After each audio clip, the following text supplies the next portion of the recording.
I'm going to emphasize square roots, so it's going to look familiar to you.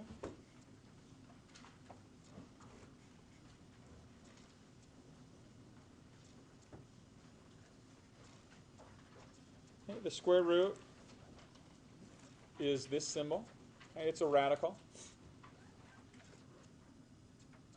Anytime you're dealing with a square root or any radical, we'll talk specifically about like radicals here first. The radical itself is this symbol. Okay, whatever number is written in this region right here is called the index. Okay, so for a square root, it's just left as it is. For a cube root, it's a 3. For a fourth root, whatever it might be. And that number is called the index. Okay, and then the value on the inside is called a radicand. I'll usually refer to it as just a base.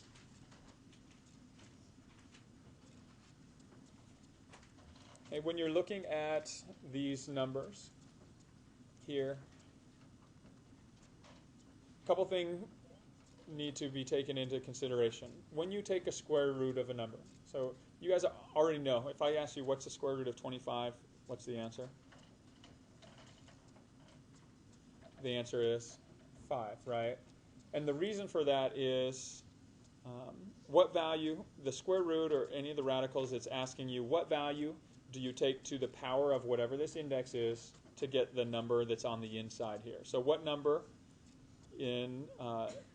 since we're doing a square root, this unwritten index is a 2. Okay, so you don't write it in there, but for a square root, the index is a 2. What number can you square to get 25? The answer is 5.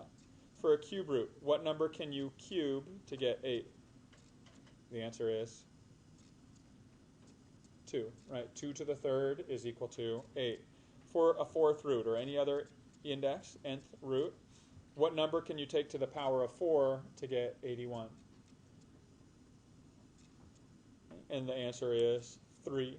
And the way that you can do this is pretty much follow this common rule. The nth root of a to the n is equal to a. Anytime your index and power are the same, you can cancel it out or remove it and bring out just your base itself. So really what we're looking at for this expression right here was the square root of what number is 25? Well, 5 squared gives you 25. Since the index and the power are the same, you can just write it out as the 5. Here you have 8 can be expressed in exponential form as 2 cubed. So the cube root of 2 cubed, the index and power are the same, so you're just going to be left with your base 2. 81 can be expressed as 9 squared.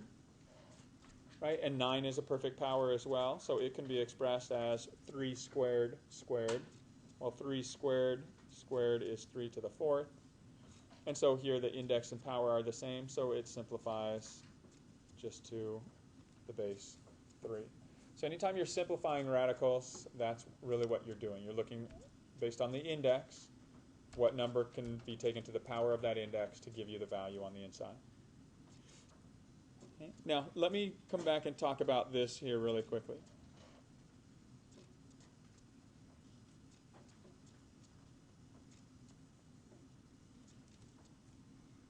Okay. Are all of these statements true?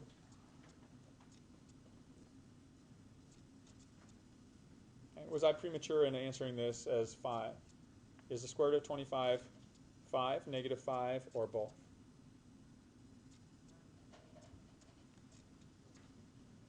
The answer is 5 only. Okay. Especially for you sophomores, last year when you guys introduced these, they talk about the positive and negative roots of numbers. So if you were just asking, what is the positive root of, or what are the roots of 25? That's different than asking what's the square root of 25. Okay, so keep that in mind. We'll address that a little bit later when we start dealing with equations and solving equations. But as far as the square root is just like any other real number. If there's nothing written in front, it represents the negative, or I'm sorry, the positive value. If there's a negative written in front, it represents the negative. So this would be correct as well. If the negative was out front, that would represent the value -5. And so just be really careful with that. The other thing to keep in mind is, what if the negative is inside the radical? What does that equal?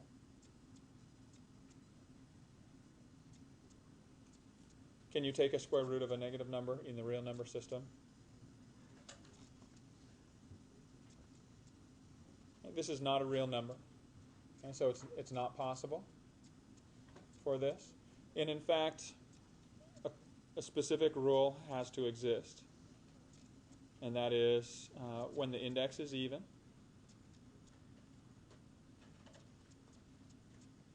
okay, a couple things have to be true.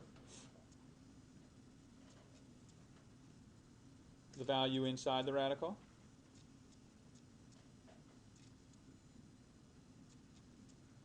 cannot be negative. Okay, so anytime the index is even, so it can be the square root where the index is an unwritten 2, or 4th root, or 6th root, or 8th root. If the index is even, the value inside the radical can never be negative.